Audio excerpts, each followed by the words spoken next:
In the headlines, Peter Obi dumps Labour Party for ADC, rallies opposition for 2027. Nance declares January 14 nationwide protest against new tax laws.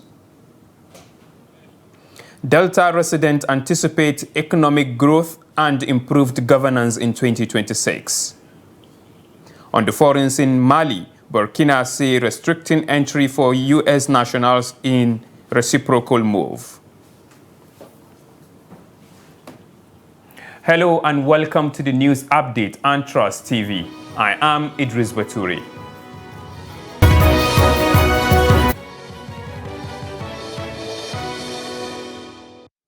Now, former Labour Party presidential candidate Peter Obi has officially joined the African Democratic Congress, ADC, alongside other political leaders from the southeast. The declaration took place in Enugu, the state capital, on Wednesday. The report. The leaders said the decision follows months of consultations and is aimed at collaborating with opposition figures nationwide to rescue Nigeria from the poor governance of the APC. Among those present were former Deputy Speaker of the House of Representatives, Emeka Ihedioha, Senators Ben Obi, Victor Ume, Tony Nwoye, and Gilbert Nnaji, Chief Onyema Ugochukwu, Einaya Abaribe, and Senator Sam Egwu. Also in attendance were former Senate President and the ADC National Chairman, David Mark, former Sokoto State Governor, Aminu Tambuwal, and other dignitaries.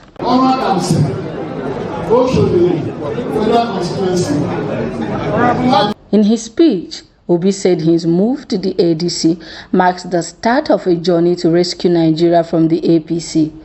He also pledged that the opposition will resist any attempts to rig the 2027 elections, urging INEC to strictly follow electoral rules and regulations. We've not seen people who benefited in our democracy be part of celebrating electoral fraud publicly. And we are saying that those who are planning to rig an election in Nigeria, come 2027, we will resist it by every means lawful and legitimate. Obi stressed the importance of unity among opposition parties, saying Nigeria needs competent leadership to overcome the current disunity. He also criticized the federal government's tax reforms, describing them as hostile to the people and harmful to economic growth. Appeal to all of us, to those who are visiting us, that we must come together united to be able to fight this. We can no longer allow those by dividing us.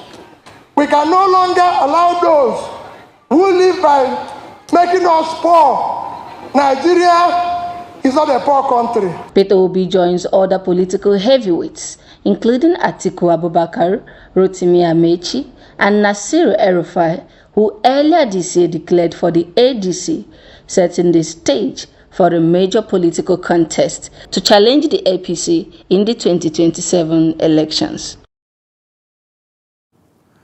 The national leader of the New Nigeria People's Party, NNPP, Senator Rabiu Musa Kwankwaso, has warned party members against defection, insisting that political betrayal has never brought lasting success. Kwankwaso, a former Kano State governor and the party's 2023 presidential candidate, spoke at a gathering of supporters at his residence amid reports that some NNPP members are planning to leave the party.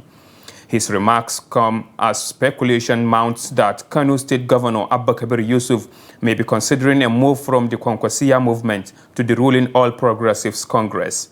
In a viral video from the meeting, Kwankwaso said he was not surprised by the alleged plans, stressing that defections will not weaken the NNPP. He maintained that the party's strength lies with the people, not individual office holders, pointing to the large turnout at the gathering as evidence of strong grassroots support.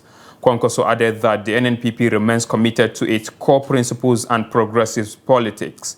As of the time of filing this report, the Kano state government has not reacted to the defection claims. Bauchi State Governor Bala Mohammed has accused the federal government of using the EFCC to harass him and his officials over his refusal to join the ruling APC. Speaking on Wednesday during the signing of the 2026 appropriation bill into law, Governor Mohammed said one of his commissioners is currently being detained by the anti-graft agency. The EFCC recently filed a new criminal charge against Bauchi State Finance Commissioner Yakuba Adamu over alleged terrorism in financing involving $9.7 million. The PDP governor warned that no amount of pressure would force him to switch parties, stressing that he had remained silent in the interest of peace but may respond if the federal government persists. He also criticized federal tax system, saying it risks impoverishing Nigerians, and lamented that despite controlling 51% of national resources, the federal government has done little for Bauchi. I was just waking up to an occasion where I was told that I'm being accused of terrorism as a governor. Someone who is the head of the opposition. My commissioner has been kept and will not be released by an EFCC. Even when I have immunity as a governor, my name was stupendously mentioned in a motion in a court of law in Nigeria. Me, Bala Mohammed, who is recognized without my inkling for this kind of recognition. God is wonderful. I don't have to say anything. I don't even have to go to the public court.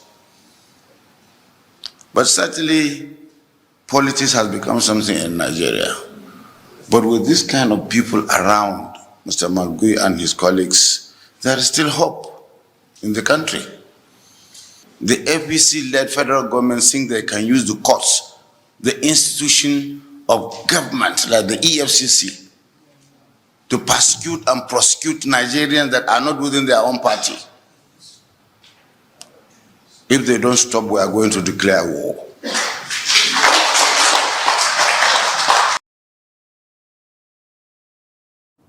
Now, the Rivers State government has clarified that 100,000 Naira Christmas bonus paid recently was meant for all civil and public servants in the state without discrimination. The Permanent Secretary of the Ministry of Information and Communications, Nasarawa, said the bonus is paid across board to workers and pensioners captured on the state payroll system and has been a consistent practice for the past 3 years.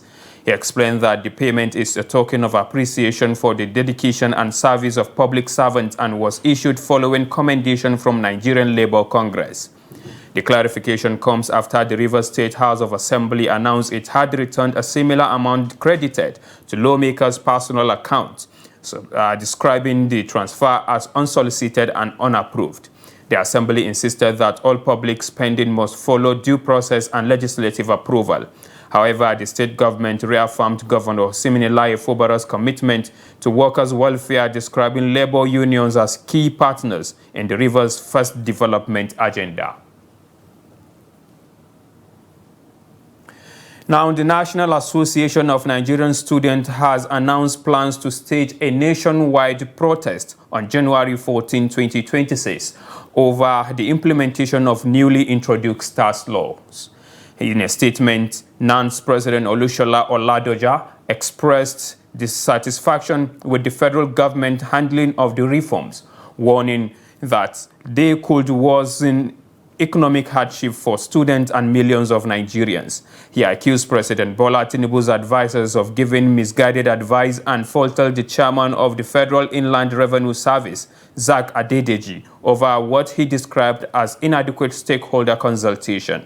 Oladoja argued that the decision to begin implementation of the tax reforms from January 1, 2026 contradicts democratic principles, insisting that major policies should not be imposed without broader public consent.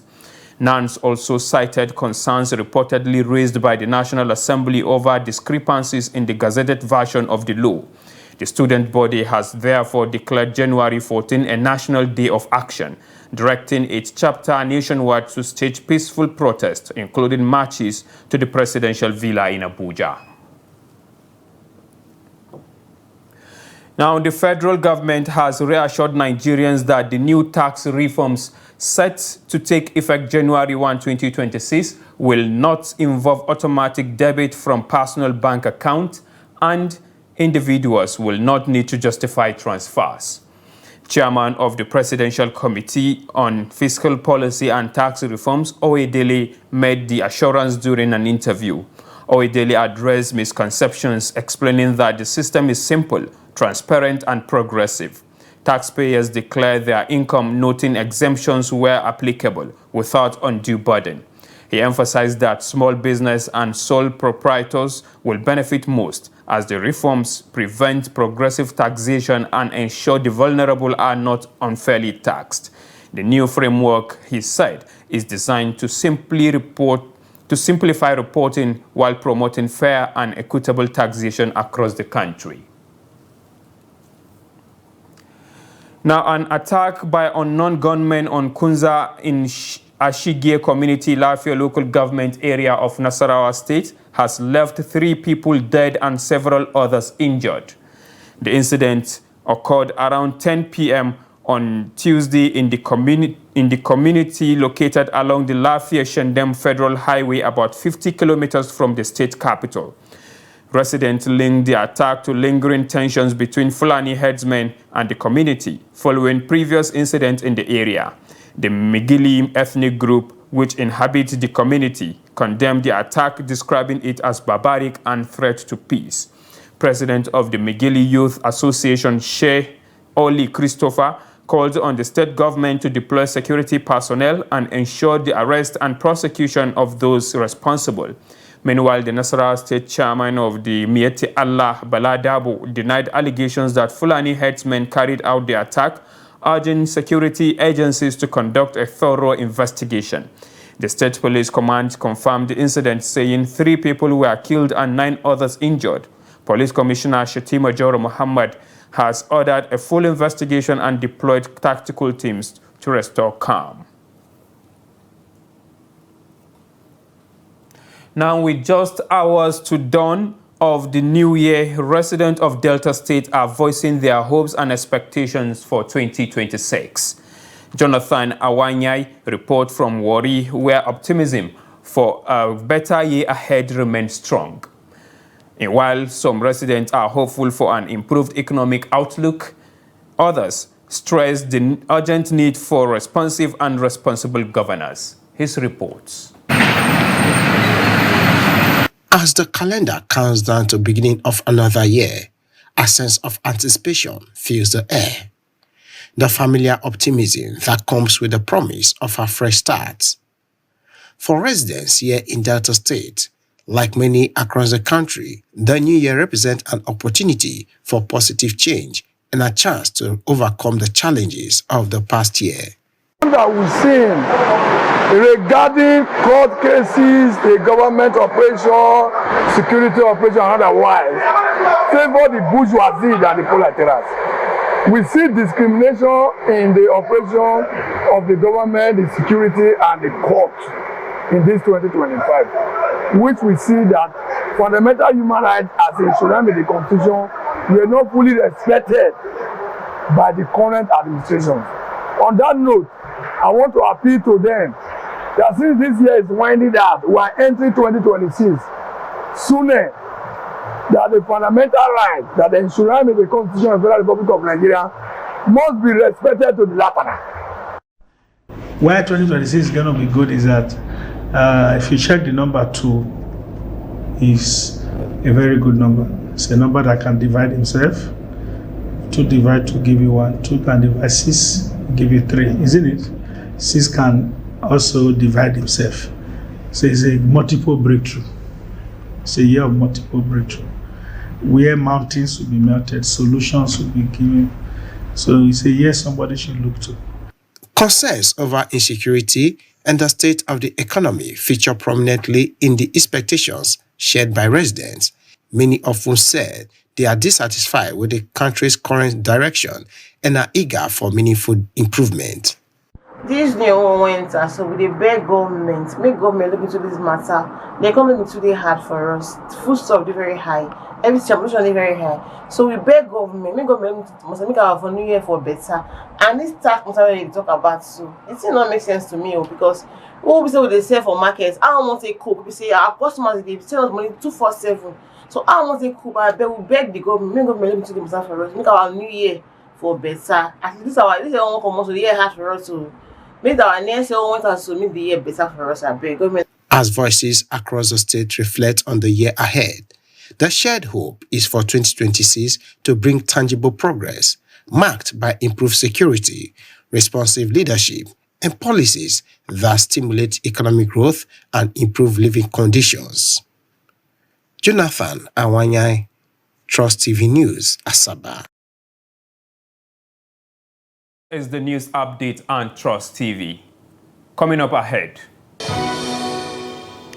2025 Kaltungo Festival showcases peace, culture, and tourism. More news when we return. Do stay with us. Welcome back. If you are just joining us, this is the news update on Trust TV. Let's take a look at our top stories again. Peter Obi dumps Labour Party for ADC, rallies opposition for 2027.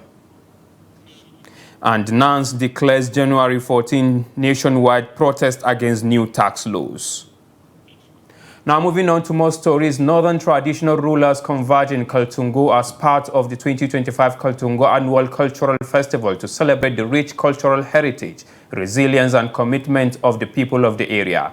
While showcasing peaceful coexistence and harmony, the carnival is aimed at promoting tourism, culture, exchange and economic growth. Trust TV's Adamu Imam was at the carnival. The 2025 festival attracted various cultural groups from far and near, coming together in the spirit of friendship and unity across diverse cultural traditions.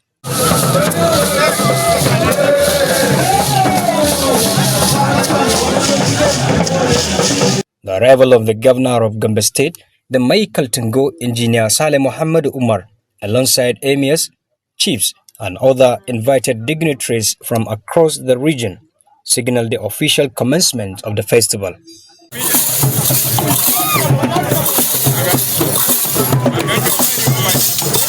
The royal host, the Mai Kaltungo, expressed appreciation to the government and traditional institutions for their continued efforts and resilience in promoting peace and unity in the country. We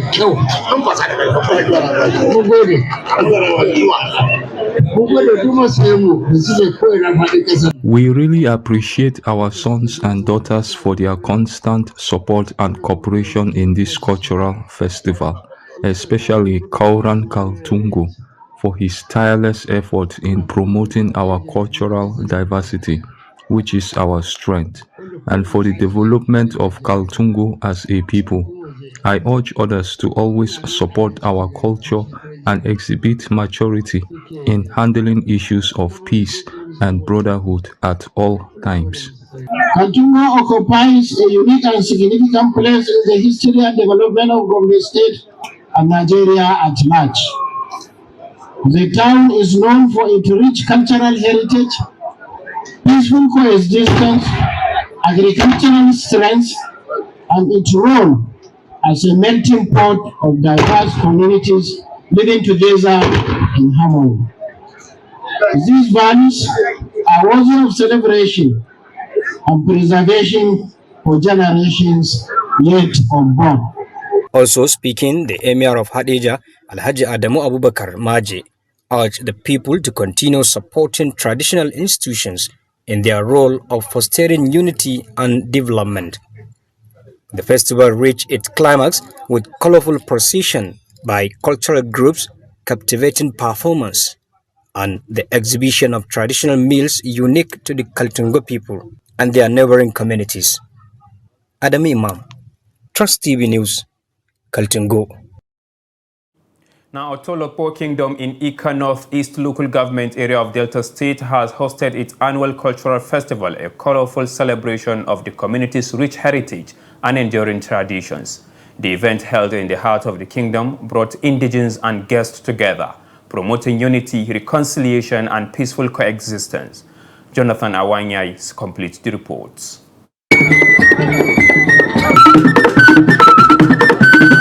The festival featured a breathtaking display of cultural expressions, with participants adorned in elaborate traditional attires representing the Anyama and Ika ethnic groups. The celebration highlighted the rich cultural tapestry that defines Otolokpo Kingdom, showcasing the diversity and uniqueness of its ancestral heritage. Very fulfilled that the third carnival of Otolokpo Kingdom has taken place again today. We started in 2023, December 28, 29, 30th. We did in 24, 28, 29, 30. This is 25, the third edition of Otolokpo Carnival. And you can see that the thing is moving very well. With a lot of cultural troops from all over Delta State. And by the grace of God, we are going to continue. We are not going to stop.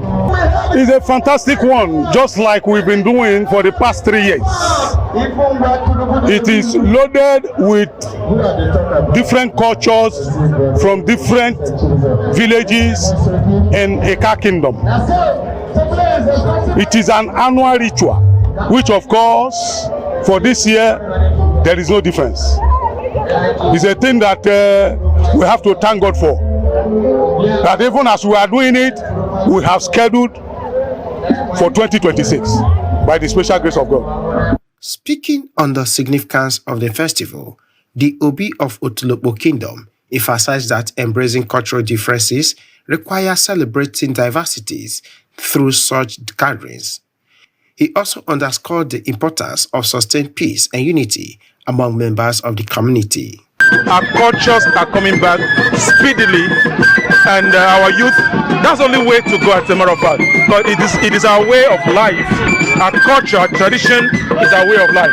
And if you go around the villages, you will know that indeed the culture is back here. So what we're doing here, powered by our son, especially our own David Ibodo, Chief Udok of Otolokpo Kingdom, you know, he's doing everything he can with our own support to make sure we sustain this whole thing. The Otolokpo Cultural Festival stands as a powerful reminder of the kingdom's roots and its vital role in preserving Nigeria's cultural heritage. Beyond the colorful displays and performances, the event symbolized a collective commitment to fostering love, mutual understanding, and harmony among diverse communities. Jonathan Awanyai, Trust TV News, Asaba. Now, in business, financial institutions in Nigeria will begin charging a 15 naira stamp duty on electronics transfer of 10,000 naira and above from January 1, 2026, following the implementation of the new tax law act. The development was disclosed in notices sent by banks to customers ahead of the policy rollout under the arrangement. And under the arrangement, the 15 naira charge, also known as the electronic money transfer levy, will apply as a one-off fee on qualifying electronic transfer across all commercial banks and financial institutions. In separate emails to customers, United Bank for Africa and Access Bank confirmed that the levy will now be uniformly referred to as stamp duty. Banks clarified that the charge is separate from regular transfer fees and will be clearly displayed at the point of transaction. Transfers below 10,000 naira are exempt, while salary payment and intra-bank transfer will not attract the levy. The new policy replaces previous percentage-based deductions and is aimed at improving transparency and simplifying compliance for customers. Now, away from Nigeria, Mali and Burkina Faso have announced travel restrictions on American nationals in a reciprocal move following the United States' inclusion of both countries on a no-entry list. The announcement came through from the foreign ministers of the two West African nations. Burkina Faso said it would apply equivalent visa measures on Americans, while Mali declared that U.S. citizens will face the same entry requirement imposed on Malian nationals. Both countries expressed regret over the U.S. decision, saying it was made without prior consultation. The move follows a broader expansion of the U.S. travel ban this month, which targeted nearly 40 countries, including several African nations. The bans are based solely on nationality and affect citizens the U.S. says could threaten its security. Mali and Burkina Faso, both run by military juntas, said the measures were intended to mirror the U.S. restriction and maintain reciprocity. No official statement has yet come from neighboring Niger, although reports suggest similar measures may be implemented. And with that, we've come to the end of the news update on Trust TV. Do not forget to follow us across all our media platforms and also watch us live on YouTube for more news programs and documentaries. I am Idris Daye Bature, thanking you for being with us. Good evening.